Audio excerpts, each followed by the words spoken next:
E continuando a falar em educação, a Adriana Belotti já está aqui com a gente. E hoje vamos falar de um assunto que a Adriana tira de letra, já que a Adriana desenvolveu várias pesquisas na área de surdez. E vamos falar, a coluna de hoje vai se dedicar a isso. Então, você que tem em casa ou conhece alguma pessoa surda e que teve ou tem dificuldades com a educação, na inclusão, hoje nós vamos falar sobre isso, né, Adriana? Boa noite. Boa noite, Jonathan.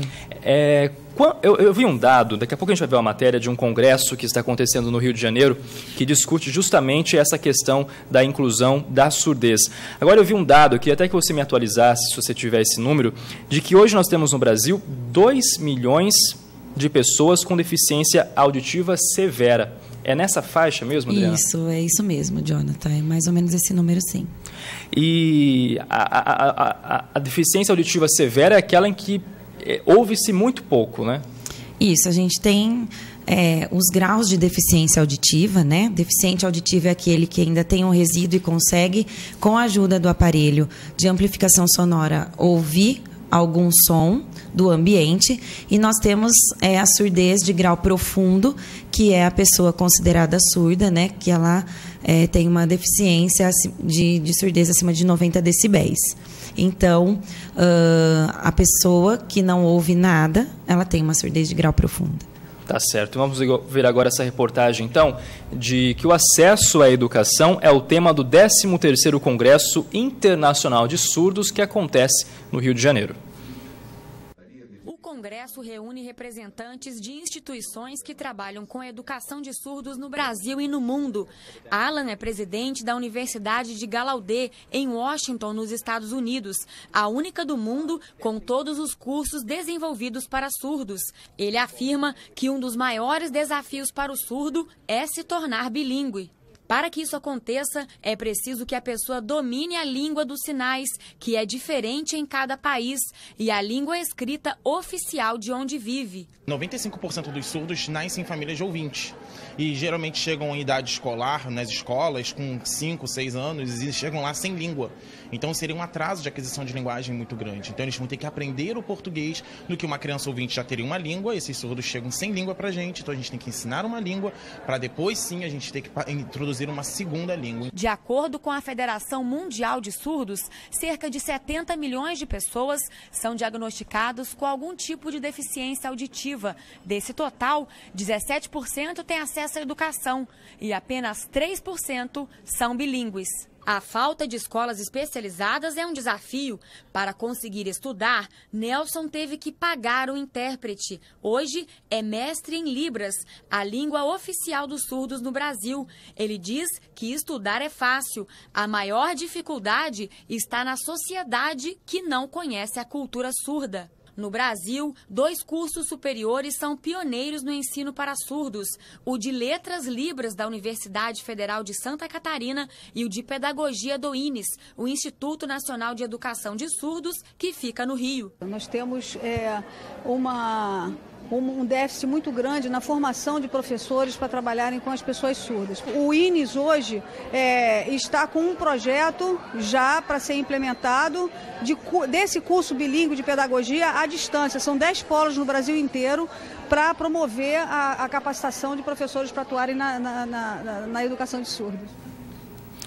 Adriana, nós estamos caminhando ainda nessa questão de facilitar o acesso do surdo à educação, né? Isso, muito se fala em inclusão, né? As leis já colocam a inclusão como uma realidade, mas a gente percebe ainda que as escolas estão caminhando em busca dessa inclusão efetiva, né? Os alunos deficientes estão na escola regular, conforme a lei trata, né? Que preferencialmente os alunos com deficiência devem estar matriculados nas escolas regulares, mas a gente observa ainda a questão da acessibilidade ainda um pouco não tão como ela deveria estar, né, para receber esses alunos. E essa semana saiu um artigo de uma reunião do Conselho Municipal de Educação de São Paulo, em que estiveram presentes alguns especialistas, renomados inclusive, e houve uma diferença, um lado que apoiava a inclusão e outro lado que dizia que a inclusão não faz bem para o surdo, né? O que eles chegaram? Qual foi o argumento dessas pessoas, Adriana? Isso, esse encontro ele dizia respeito a todas as deficiências, né? Não especificamente ao surdo. Mas enquanto uns defendem a inclusão como benéfica para o deficiente, né? Ele estar numa escola regular, onde ele tem um processo de socialização, onde ele sofre esse processo de socialização também, né? Além de uma parte pedagógica, e outros dizem que não, que o surdo, o deficiente em geral, né, deve estar numa escola especial, onde ali só tem pessoas surdas, alunos surdos, que ele conviva com essas pessoas e não tenha o contato com alunos de uma escola regular. Então, esse encontro, houve essa divergência, enquanto um ainda defende que a inclusão não é benéfica por conta de acessibilidade, formação de professores. Outros defendem que sim, que a inclusão ela é favorável, né, para o deficiente, uma vez que tem a questão da socialização também, não só o pedagógico envolvido nesse processo. Então, a inclusão é um processo. Nós estamos nesse processo. E a escola é que precisa se adequar para receber o deficiente, e não o deficiente se adequar para entrar numa escola. E para o aluno, o que é melhor? Ele estar em uma escola regular, com outros estudantes sem nenhum tipo de deficiência, ou ele estar matriculado em uma escola específica, com pessoas com a mesma deficiência ou semelhantes? Isso é só uma decisão da família, né? A família que julga o que é o melhor para o seu filho. Então, se a família optar por ter para o seu filho ser matriculado numa escola de ensino regular, assim será feito. A escola tem que receber esse aluno e dar todo o suporte que ele necessita. Ou não, eu prefiro que meu filho estude numa escola especial. Então, assim será feito. Então, depende muito da família, né? Eu tenho as minhas concepções. Eu sou a favor da inclusão, mas a família é a que tem autonomia para decidir sobre a inclusão no ensino regular ou não do seu filho. Até porque quando a gente fala em inclusão, são pessoas normais. Ela tem uma deficiência que pode prejudicá-la em algum momento na questão da aprendizagem, mas que ela precisa, no meu ponto de vista, também estar em convívio com outras pessoas. Porque se ela não estiver na escola, quando ela for ao restaurante, por exemplo, ela vai estar.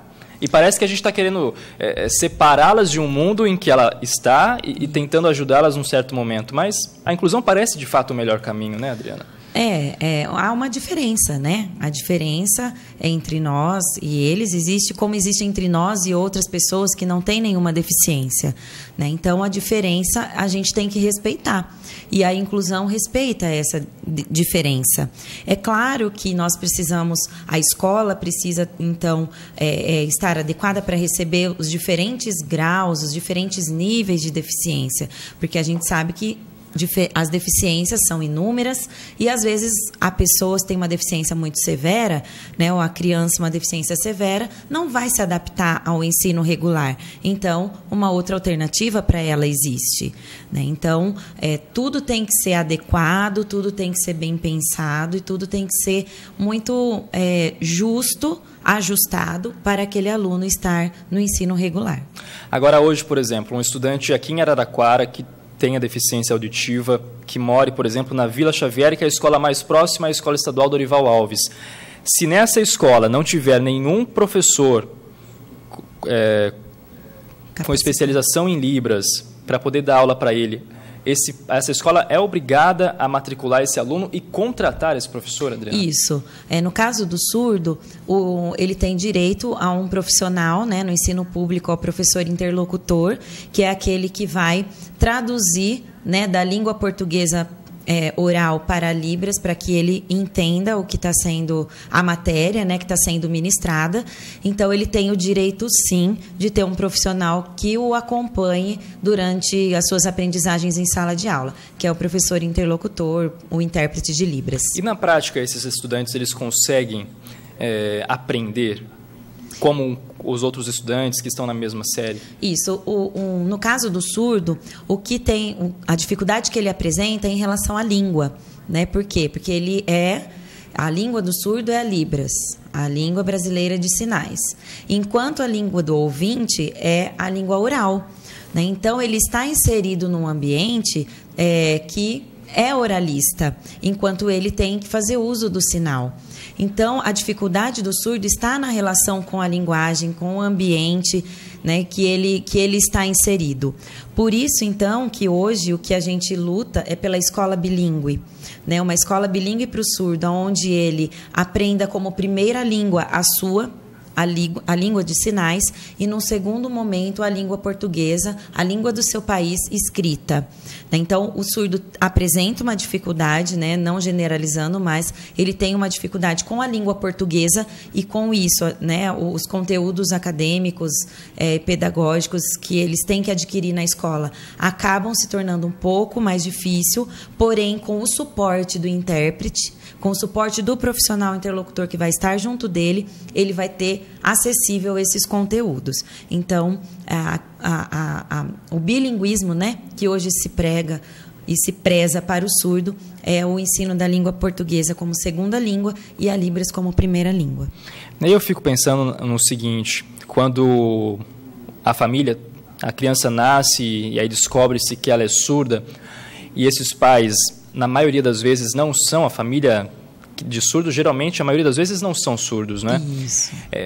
Os pais, eles também procuram aprender a língua para falar com o filho, ou acaba ficando numa improvisação?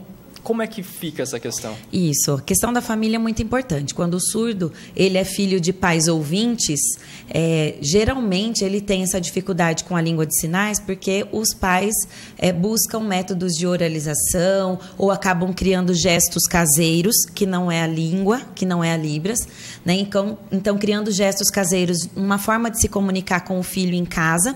Quando essa criança chega na escola, ela enfrenta aí uma barreira com relação ao português ou com a própria Libras, porque ela não tem língua. Ela não tem uma língua constituída. Então, o professor tem que ensinar desde o início essa língua concomitante a todo o conteúdo. Então, quando o surdo ele é filho de pais ouvintes, realmente, quando ele ingressa na escola, ele enfrenta uma segunda dificuldade, porque ele também não tem a língua para estabelecer comunicação com o outro, para interagir e tudo mais.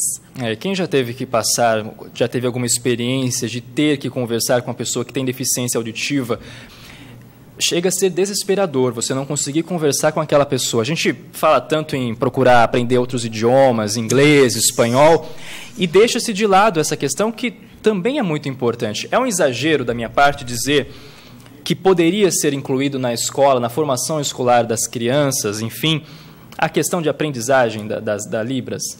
Isso, eu acredito que não, porque meus alunos, minhas crianças, né, meus alunos do ensino regular, quando eu ensino algum sinal para eles, eles adoram e eles aprendem muito facilmente, né? Então, eu acho que se houvesse a preocupação, né, em ensinar essa língua, né, porque a Libras é uma língua, essa língua no ensino regular seria uma forma de estar mais acessível e de se preparar para enfrentar um diálogo com o surdo, porque todos nós estamos sujeitos a termos um parente surdo, um filho surdo, exatamente, né, um colega surdo, e é nosso dever saber se comunicar com ele, né? Então, a aprendizagem da Libras, eu sou completamente a favor, né, da aprendizagem da Libras em qualquer momento, para que essa comunicação seja estabelecida, porque o surdo, para ele está no mundo ouvinte, e nós precisamos fazer com que ele faça parte, né, de um mundo a partir de que a gente saiba a sua língua. Então, se a sua língua é de sinais, a gente precisa estar sabendo para poder conversar com ele, para ele se sentir parte, claro, para não excluir, né? Para ele não se sentir excluído. Então, para ele se sentir parte, é a língua que faz com que ele se sinta parte. E se a gente fosse colocar essa disciplina nas escolas, por exemplo, a partir de que idade a gente já daria para começar a ensinar? Olha, a partir de qualquer idade, né? Porque, lógico, né? Bebês surdos, como que os bebês surdos aprendem a Libras?